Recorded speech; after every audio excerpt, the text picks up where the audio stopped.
Hello everyone, welcome to स्वेवन learners. My name is Gufrana Asmat और आज है 2 नवंबर 2021। तो चलिए देखते हैं prelims pointers daily newspaper analysis में हमारे लिए आज क्या क्या इंपॉर्टेंट पॉइंट्स है जो हमें याद रखना है। ओके, तो पहला जो हमारा टॉपिक है वो बेसिक कंट्रीज से रिलेटेड है। ओके, तो बेसिक कंट्रीज़ क्या होता है? ओके, तो बेसिक कंट्रीज़ जो है ये ब्लॉक है चार बहुत जो इंडस्ट्रियलाइज्ड एंड डेवलप्ड कंट्रीज़ है उनकी। उसमें क्या क्या आता है? जैसे दोस्तों आपको ब्रिक्स पता है ना, ब्रिक्स पता होगा आपको। तो ब्रिक्स में आप आर को हटा दो तो ये जो ब्रिक्स है, Brazil, India, south Africa and China, ये चार ब्लॉक की जो कंट्रीज़ है, इंडस्ट्रियलाइज्ड कंट्री जिसको बोलते हैं, हेवली इंडस्ट्रियलाइज्ड कंट्री, और न्यू जो काफ़ी न्यू भी है, जैसे चाइना, इंडिया। अभी अभी जैसे हमारा देश तो कृषि प्रधान देश रहा है, चाइना ने भी काफ़ी ज़्यादा एग्रीकल्चर पे फोकस किया हुआ था, बट अभी क्या है कि न्यूली हम बहुत ज़्यादा इंडस्ट्रीज़ में भी फोकस करने वाले हैं। तो ये जो लोगों का ये जो कंट्रीज़ का समूह है उसको बेसिक कंट्रीज़ बोलते हैं। ये 2009 में ही एक एग्रीमेंट के बेसिस पे हुआ था। ठीक है, ये जो आपकी बेसिक कंट्रीज़ है ये कोपेनहेगन क्लाइमेट समिट जो होता है इससे कमिटेड है, including a possible united walkout if the common minimum position was not met by the developed nation. ठीक है, this emerging geopolitical alliance initiated and led by China then brokered the final Copenhagen accord with the United States. तो अब हम Copenhagen accord क्या है ये वाला भी चीज़ देखेंगे। तो आपको बेसिक के बारे में चार कंट्रीज़ पता होनी चाहिए। 2009 में इसका फॉर्मेशन हुआ है एंड ये जो चारों कंट्री है ये कमिटेड किस लिए है? To act jointly at the Copenhagen climate summit. ठीक है, तो हमें ये पता है these BASIC countries are determined to act jointly at the Copenhagen climate summit. तो अब हम नेक्स्ट देखेंगे कि कोपेनहेगन अकॉर्ड क्या है। तो कोपेनहेगन का अकॉर्ड अभी तक आपको समझ में आ गया होगा, क्लाइमेट से रिलेटेड ये अकॉर्ड है। इसको COP कॉन्फ्रेंस ऑफ पार्टी इन 15 में साइन किया गया था टू द UNFCCC ऑन 18 दिसंबर 2009। ठीक है, ये अकॉर्ड जो है ये बोलता है कि जितना भी आपका ग्लोबल वार्मिंग है ना उसको हमको 2 डिग्री सेल्सियस तक मेंटेन करके रहना है, बिलो लेवल। ठीक है, it does not specify what is the base line. ठीक है, जैसे रिलेटिव टू प्री इंडस्ट्रियल या फिर 1990 का टेम्परेचर, कुछ बेस लाइन नहीं है, बस बोलता है 2 डिग्री सेल्सियस से कम रहना है। जनवरी 2020 में the accord was describe merely as a political agreement and not legally binding as is argued by US and Europe. ठीक है, 2010 तक। ठीक है, इस अकॉर्ड को एक पॉलिटिकल एग्रीमेंट भी बोलते थे। ये कोई लीगली बाइंडिंग नहीं है कि आपको इस चीज़ को इतना मेंटेन करके ही रहना है। ठीक है, it is not legally binding and does not commit countries to agree to a binding successor to the Kyoto Protocol whose round ended in 2012। ठीक है, और according to UNFCCC this targets are relative to pre industrial temperature. UNFCCC के according से ये जो target है इसको हम रिलेटिव प्री इंडस्ट्रियल टेम्परेचर से लेंगे। लेकिन मैंने जैसे आपको बताया जब ये फॉर्मेशन हुआ था तो इसका कोई भी ऐसे बेस लाइन नहीं रखा गया था, बस ये बोला गया था कि 2 डिग्री सेल्सियस से बिलो मेंटेन करके रहना है। और ये भी बोला गया था कि ये कोई लीगली बाइंडिंग आपका जो अकॉर्ड है लीगली बाइंडिंग बिल्कुल भी नहीं है। तो ये आपको इतना कोपेनहेगन अकॉर्ड और आपको बेसिक कंट्री से रिलेटेड जो इतना हमने फेच किया है आपको याद रखना है। और न्यूज़ में इसलिए था क्योंकि जो हमारे यूनियन एनवायरनमेंट मिनिस्टर हैं उन्होंने डिलीवर किया है statement on behalf of the basic group of countries at the UN climate change conference, जो अभी ग्लासगो रशिया में अभी ये कॉन्फ्रेंस चल रहा है। तो इस कॉन्फ्रेंस में हमारे जो यूनियन मिनिस्टर जी हैं उन्होंने कुछ स्टेटमेंट दिया है। तो इसलिए हमें बेसिक कंट्रीज़ क्या होता है और कोपेनहेगन अकॉर्ड क्या होता है ये जानना ज़रूरी है। ओके, दूसरा जो टॉपिक है आज का वो हमें एम थेवर के बारे में जानना है कि एम थेवर कौन थे। ओके, तो एम थेवर जो थे इनका नाम मुथु रामलिंगम भी है। ये एक पॉलिटिशियन थे, एक पेट्रियार्क थे थेवर कम्युनिटी के। थेवर कम्युनिटी कहाँ? तमिलनाडु स्टेट का एक कम्युनिटी है। ठीक है, इनको 3 बार इलेक्ट किया गया है नेशनल पार्लियामेंट्री कॉन्स्टिट्यूएंसी से। अब जो थेवर थे हमारे मुथु रामलिंगम थेवर, इनका जो लाइफ है उसको हम 3 पार्ट में देखेंगे कि इनका रोल कहाँ कहाँ किस किस में रहा है। ठीक है, अभी ये न्यूज़ में इसलिए था क्योंकि हमारे जो प्राइम मिनिस्टर है उन्होंने इनको रिकॉल किया है कि इनका कंट्रीब्यूशन कितना ज़्यादा रहा था, ठीक है। थेवर जयंती एक फेस्टिवल है जो तमिलनाडु में सेलिब्रेट किया जाता है। ऑन दैट ओकेजन हमारे प्राइम मिनिस्टर जी ने इनको रिकॉल किया था। अब उन्होंने इनको रिकॉल किया तो हमें भी रिकॉल करना पड़ेगा और हमारे लिए इम्पॉर्टेंट हो जाएगा ये चीज़ जानना कि क्या क्या इनका योगदान रहा है। तो सबसे पहले हम इंडियन नेशनल कांग्रेस से इनका एसोसिएशन रहा है, ठीक है। तो क्या कब एसोसिएशन रहा है तो हम ये देखेंगे। थेवर जी ने आपका 1939 का जो सेशन हुआ था त्रिपुरी में, त्रिपुरी वाला जो सेशन हुआ था, सुभाष चंद्र बोस जिस सेशन में सुभाष चंद्र बोस जी प्रेसिडेंट रहते, उस सेशन को थेवर जी मिस्टर एम मुथुरामलिंगम थेवर इन्होंने अटेंड किया था उस सेशन को, ठीक है, जो त्रिपुरी में हुआ था 1939 में।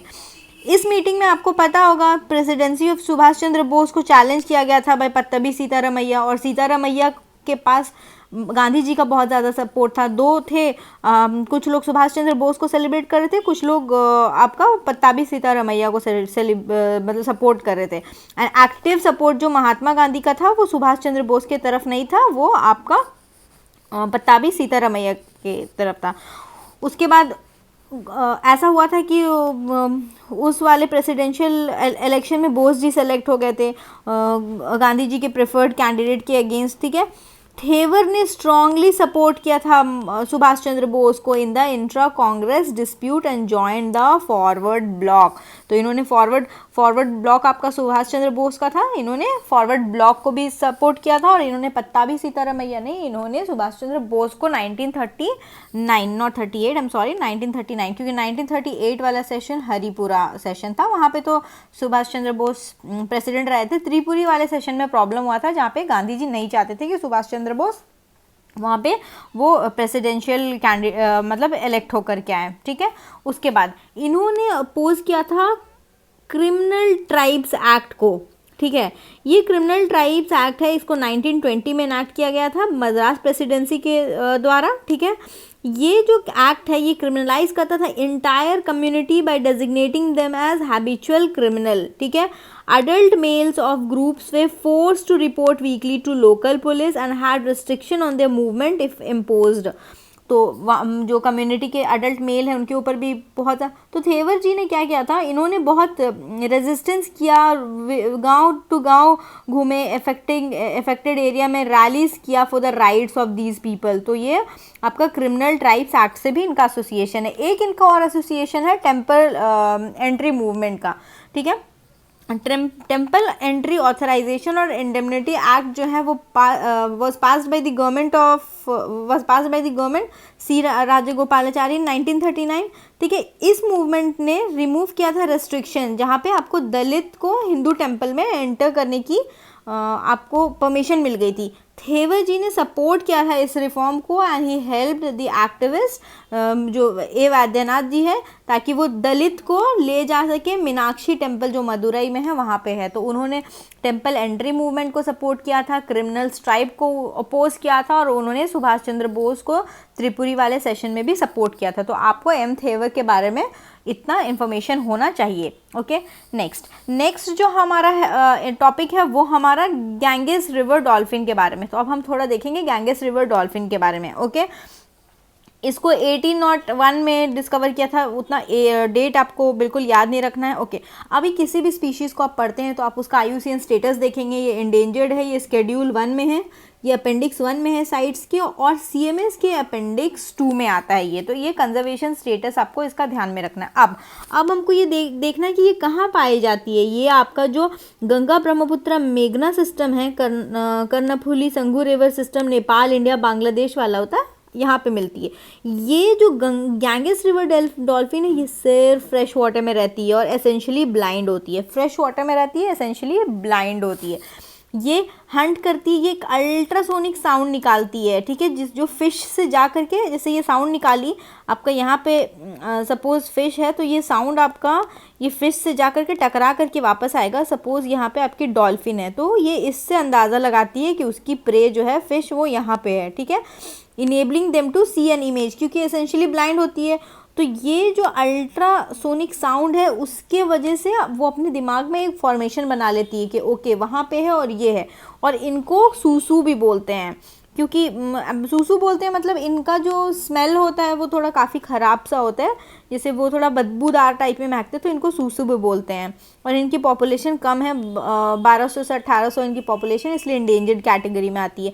ये दोस्तों बहुत रिलायबल इंडिकेटर है of the health of the entire ecosystem. अगर इनकी नंबर्स ज़्यादा है तो आप समझेंगे कि आपका जो रिवर सिस्टम इकोसिस्टम है उसकी हेल्थ अच्छी है, ठीक है। इनको नेशनल एक्वाटिक एनिमल का दर्जा मिला गया है 2009 में बाय गवर्नमेंट ऑफ इंडिया। तो हमारी नेशनल एक्वाटिक एनिमल कौन सी है? हमारी नेशनल एक्वाटिक एनिमल आपकी गैंजेस रिवर डॉल्फिन हो गई। अब इनको प्रोटेक्ट करने के लिए हमारा क्या क्या समाधान निकाला गया, क्या क्या स्टेप्स लिया हुआ है? तो हमारे प्राइम मिनिस्टर जी ने अनाउंस किया था प्रोजेक्ट डॉल्फिन, ठीक है, 2020 में अपने इंडिपेंडेंस डे वाले स्पीच में। जो प्रोजेक्ट टाइगर है ना, उसी के लाइंस में प्रोजेक्ट डॉल्फिन को भी अनाउंस किया गया, ताकि जैसे टाइगर का पॉपुलेशन प्रोजेक्ट टाइगर से काफ़ी अच्छा इंक्रीज़ हुआ है, तो वैसे ही हम प्रोजेक्ट डॉल्फिन ला करके डॉल्फिन का पॉपुलेशन इंक्रीज करेंगे। अभी देखिए Vikramshila Ganges dolphin century, for the first time एक डॉल्फिन सेंचुरी स्टैब्लिश किया जा रहा है, इनफैक्ट कर दिया गया है बिहार में। तो ये तो बहुत इंपॉर्टेंट न्यूज़ है। एक Vikramshila Ganges dolphin century Bihar में है, ये चीज़ आपको याद रखना है, ठीक है। इनका कंजर्वेशन एक्शन प्लान 2010 to 20 था, मतलब वही कैसे तो आपका कनाल्स में, मतलब वो प्रे से बचे, ये जो XYZ नॉर्मल सी चीज़ होती है वही, ठीक है। National Ganga river dolphin day, national mission of clean Ganga जो है 5 अक्टूबर को national Ganga river dolphin day celebrate करती है। तो ये इतना इन्फॉर्मेशन आपको याद होना चाहिए। शॉर्ट में अगर मैं बात आपको बताऊँ तो ये इंडेंजर्ड होती है, Schedule 1 Appendix 1 of sites and Appendix 2 of CMS। आपको प्रोजेक्ट डॉल्फिन के बारे में पता होना चाहिए, विक्रमशिला गैंजेस सैंक्चुरी बिहार के बारे में पता होना चाहिए, आपको ये पता होना चाहिए कि ये गंगा ब्रह्मपुत्र मेघना रिवर सिस्टम में मिलती है। ये एसेंशियली ब्लाइंड होती है, इनको सूसू बोलते हैं, ये फ्रेश वाटर में रहती है, ये एक बहुत रिलायबल इंडिकेटर होती है हेल्थ दिखाने के लिए रिवर इकोसिस्टम का, और ये national aquatic animal of India है। इन शॉर्ट आपको गैंजेस डॉल्फिन के बारे में इतना सब कुछ बिल्कुल एकदम आंख बंद करके याद होना चाहिए। नेक्स्ट जो है वो हमारा, अब हम गुरु नानक देव के बारे में देखेंगे, ओके क्योंकि ये न्यूज़ ये था कि पंजाब पुलिस ने प्रपोज किया है कि जो गुरु बर्थ एनिवर्सरी है, जिसको गुरु परब बोलते हैं सिखिज़म में, जिस गुरु नानक जी का बर्थ एनिवर्सरी, उसको वर्ल्ड पेडेस्ट्रियन डे सेलिब्रेट करेंगे, ठीक है। ओके तो why is Guru Nanak considered the world's most notable and revered pedestrian? तो अब हम थोड़ा सा गुरु नानक जी के बारे में देख लेते हैं। सबसे पहले तो ये फाउंडर ऑफ गुरु सिखिज़म है। जो गुरु नानक जी है had travelled far and wide during the 15th and 16th century, ठीक है। ये माना जाता था कि गुरु नानक जी along with Bhai Mardana undertook most part of his journey on foot, ऐसे माना जाता है, ठीक है। ये आपको वननेस का मैसेज देना चाहते थे लोगों को, जो आपका फेथ है उसमें कितने सारे बैरियर्स है उनको तोड़ना चाहते थे, लोगों को एक बहुत अच्छे तरीके से, बहुत सेक्युलर तरीके से ये स्पिरिचुअलिटी में लाना चाहते थे, ठीक है। अभी from Mecca to Haridwar, from Sylhet to Mount Kailash, Guru Nanak visited hundreds of interfaith site. मतलब देख लीजिए आप, मक्का किसके लिए फेमस है? मुस्लिम लोगों के लिए, हरिद्वार हिंदुइज्म से रिलेटेड है, माउंट कैलाश ये आपके शिव भगवान से रिलेटेड। तो इन्होंने मतलब बहुत ऐसे 100 ऑफ इंटरफेथ साइट्स में ट्रैवल किया है, ताकि जो हिंदुइज्म, इस्लाम, बुद्धिज़्म, जैनिज़्म से रिलेटेड है, ताकि वो लोगों के बीच में वो प्यार को जगा सके, ओके।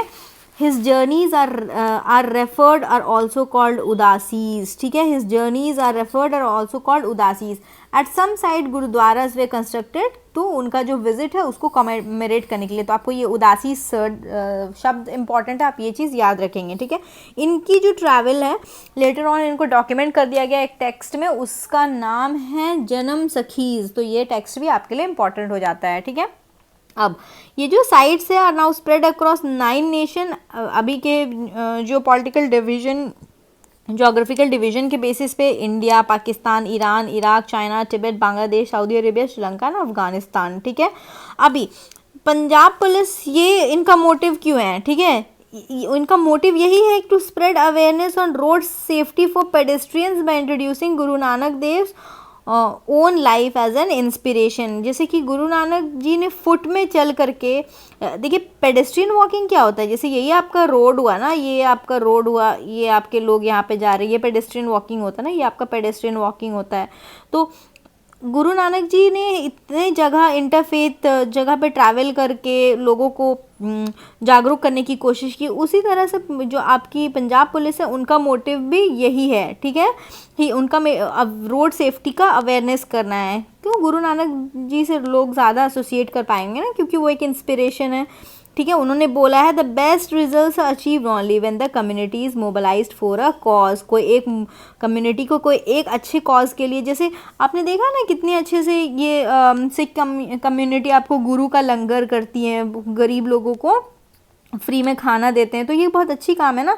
तो ये बेस्ट रिजल्ट तभी अचीव होता है जब किसी कम्युनिटी को एक कॉज के लिए इस्टेब्लिश किया जाए, ठीक है। Walking is a universal form of travel, it is the best way which convey equality among all.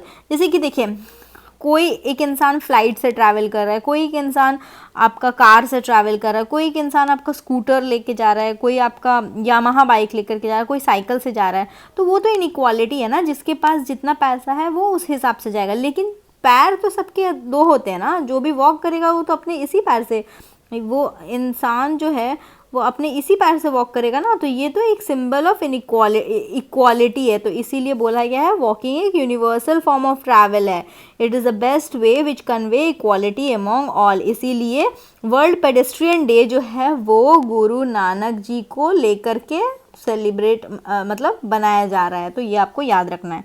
Okay, next जो है मिनिस्ट्री ऑफ एजुकेशन ने बहुत सारी इनिशिएटिव लॉन्च की है, जैसे कि एक भारत श्रेष्ठ भारत टू कमोमरेट राष्ट्रीय एकता दिवस। ओके, लेकिन एक भारत श्रेष्ठ भारत जो है वो तो बहुत पुराना है, 2015 में ये अनाउंस हुआ था, 140th birth anniversary of Sardar Vallabhbhai Patel. तो राष्ट्रीय एकता दिवस भी जो है ना वो बर्थ एनिवर्सरी श्री सरदार वल्लभ भाई पटेल को दिखाने के लिए, क्योंकि सरदार वल्लभ भाई पटेल को आपको पता है ना स्टैचू ऑफ यूनिटी, यूनिटी क्यों बोलते हैं इसको, एकता क्यों बोलते हैं, क्योंकि देखिए इंडिपेंडेंस से पहले एंड इंडिपेंडेंस के बाद, कुछ इंडिपेंडेंस से पहले कुछ 3 स्टेट्स और इंडिपेंडेंस से पहले कुछ 3 स्टेट, ये लोग हमारे इंडिया का पार्ट नहीं बनना चाहते थे। आपका जूनागढ़ का एग्जाम्पल ले लो, हैदराबाद का एग्जाम्पल ले लो, कश्मीर का एग्जाम्पल ले लो, तो बहुत सारा ऐसा जगह था। तो हैदराबाद तो एकदम हमारा कहाँ है, एकदम हार्ट ऑफ द कंट्री में है ना हैदराबाद, उसका लोकेशन कहाँ, हैदराबाद तो हमारा एकदम हार्ट ऑफ द कंट्री में। अगर यही पार्ट हमारा इंडिया में नहीं होगा तो कैसा दिखेगा इंडिया, बिना दिल का इंसान कैसा होता है, देखिए बीच से निकाल दे रहे हैं। तो यहाँ पे सरदार वल्लभ भाई पटेल ने पुलिस फोर्स को भेज करके हैदराबाद को इंडिया का पार्ट बनाया था। ऐसे ही सरदार वल्लभ भाई पटेल ने बहुत मेजर रोल प्ले किया है, क्योंकि पहले बहुत सारे रजवाड़ाज राजवंशीज होते थे जो इंडिया का पार्ट नहीं बनना चाहते थे, तो बहुत मेजर रोल प्ले किया है सरदार वल्लभ भाई पटेल ने इंडिया को यूनिफाई करने का। इसलिए इसको स्टैचू ऑफ यूनिटी, जो सरदार वल्लभ भाई पटेल का, इसलिए इसको स्टैचू ऑफ यूनिटी बोलते हैं। करीब करीब 500 प्लस रजवाड़ास थे प्रिंसली स्टेट्स इंडिया का इंडिपेंडेंस होने के टाइम में, एंड सब अपना अपना एक अलग स्टेट फॉर्म करना चाहते थे, तो बहुत मेजर रोल प्ले किया है उन्होंने। ओके, इसलिए उनको राष्ट्रीय एकता दिवस भी उनके बर्थ एनिवर्सरी में सेलिब्रेट किया जाता है। ओके, अभी भाषा संगम क्या है, ये मिनिस्ट्री ऑफ एजुकेशन की इनिशिएटिव है जो एक भारत श्रेष्ठ भारत के अंदर आता है। ये आपको basic sentences of everyday usage in 22 languages, जो आपका 8th शेड्यूल के अंदर जितना 22 लैंग्वेजेस है उन लैंग्वेजेस को आपको बेसिक सेंटेंस जो एवरीडे है वो सिखाने के लिए, ठीक है। इसका जो डेवलप कौन किया, NCERT, national council of education and training, ठीक है। ये आइडिया है कि हर एक इंसान ना उतना बेसिक कन्वर्सेशन करने का स्किल अडॉप्ट कर ले अपने मदर टंग में, क्योंकि 22 लैंग्वेजेस में हमारा मैक्सिमम सारा लैंग्वेज ही आ जाता है, गुजराती, मराठी, इनफैक्ट नेपाली भी आता है हमारा, ठीक है, बोडो, डोगरी, मैथिली, संथली, आपका साउथ इंडिया का सारा लैंग्वेज, मलयालम, आपका तेलुगु, तो सारा 22 लैंग्वेज है। तो ये बहुत अच्छा एक स्टेप है जिससे बेसिक कन्वर्सेशनल लैंग्वेज का जो आपका वो है वो स्किल लोगों में डेवलप हो जाएगा। ये जो अवेलेबिलिटी है दीक्षा ई पाठशाला, दीक्षा ई पाठशाला में इसकी अवेलेबिलिटी है थ्रू 22 बुकलेट्स। और दीक्षा एक आपकी वेबसाइट भी है जो मिनिस्ट्री ऑफ एजुकेशन की ही वेबसाइट है, तो यहाँ पे आपको मिल जाएगा।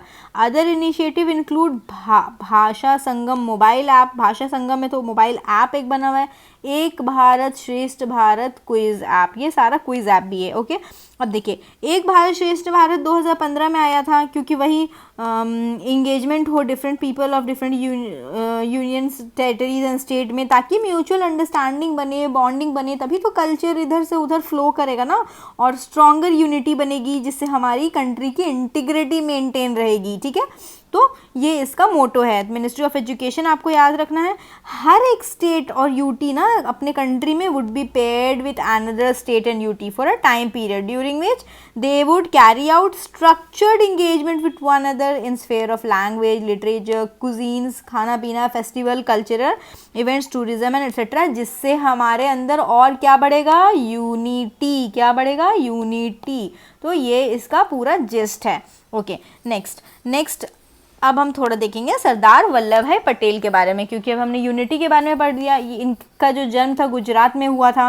नेशनल यूनिटी डे मैं आपको बता ही चुकी हूँ। ये हमारे भारत के पहले home minister and deputy prime minister of India रह चुके हैं। ठीक है, इन्होंने बहुत सारी कमेटी को हेड किया है कॉन्स्टिट्यूएंट असेंबली का, advisory committee on fundamental rights, community on minorities and tribal and excluded areas, provincial constitution committee. तो ये 3 कमेटी, इसका नाम भी आपको याद रखना है। ठीक है, अब इनको याद किया जाता है बारडोली सत्याग्रह के बारे में। 1928 सरदार वल्लभ भाई पटेल से रिलेटेड है, ये आपने अपने स्टैटिक पोर्शन में हिस्ट्री में पढ़ा होगा, मॉडर्न हिस्ट्री में।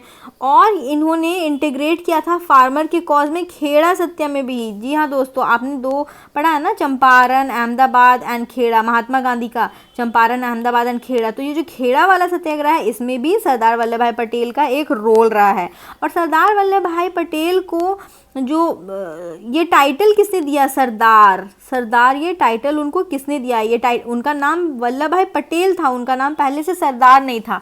तो ये क्वेश्चन भी प्रीवियस ईयर क्वेश्चन में बहुत सारे स्टेट पीसीएस से पूछता है।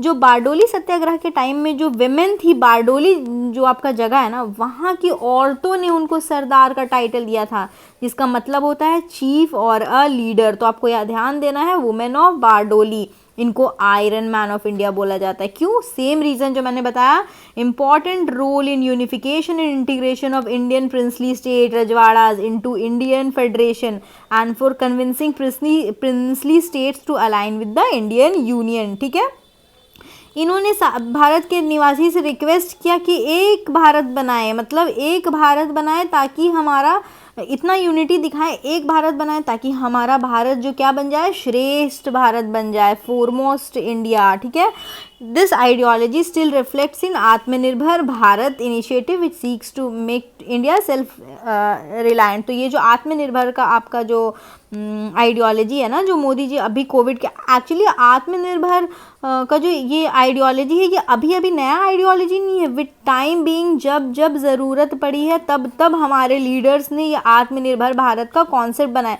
क्योंकि हम स्टार्टिंग से ऐसे ही चाहते थे कि हम इंडिया को सेल्फ सफिशिएंट बनाएं, हमारा इंडिया कहीं दूसरे के ऊपर डिपेंडेंट ना रहे। तो ये आइडियोलॉजी भी कहीं ना कहीं आपकी सरदार वल्लभ भाई की जो यूनिटी वाली आइडियोलॉजी है उस चीज़ को रिफ्लेक्ट करती है। ठीक है, इनको कैसे याद किया जाता है, patron saints of Indian civil servants. क्यों, क्योंकि इन्होंने इस्टेब्लिश किया था modern all India services system. तो patron saint of India civil servant भी बोला जाता है। और स्टैचू ऑफ यूनिटी गुजरात वाली तो आप सबको पता ही होगी। नेक्स्ट जो है आर्टिकल, वो आपका एक वेसल शिप के बारे में जिसका नाम है सागर निधि। न्यूज़ में ये था कि यूनियन मिनिस्टर जो हैं वो विजिट किए हैं Indian subcontinents pioneer research vessel ship, एक रिसर्च वेसल शिप जिसका नाम Sagar Nidhi, and interacts with top scientist on the deck. ठीक है, ओके। तो ये जो सागर निधि है इसको कमीशन किया था 2008 में for countries marine research programme. Okay, ये आपका थर्ड रिसर्च वेसल है। और दो रिसर्च वेसल जो है सागर पूर्वी एंड सागर पश्चिमी, पूर्वी पश्चिमी एंड निधि, तीन जो है ये आपका क्या है, रिसर्च वेसल शिप्स है। तो आपको तीनों का नाम याद रखना है, सागर पूर्वी हो गया आपका, पश्चिमी हो गया आपका, और निधि हो गया आपका। ठीक है, अब जो सागर निधि है दोस्तों आपकी, वो केपेबल है for carrying geo scientific, meteorological and oceanographic research, और it is designed with blue water capability. अभी ब्लू वाटर कैपेबिलिटी क्या है हम देखेंगे।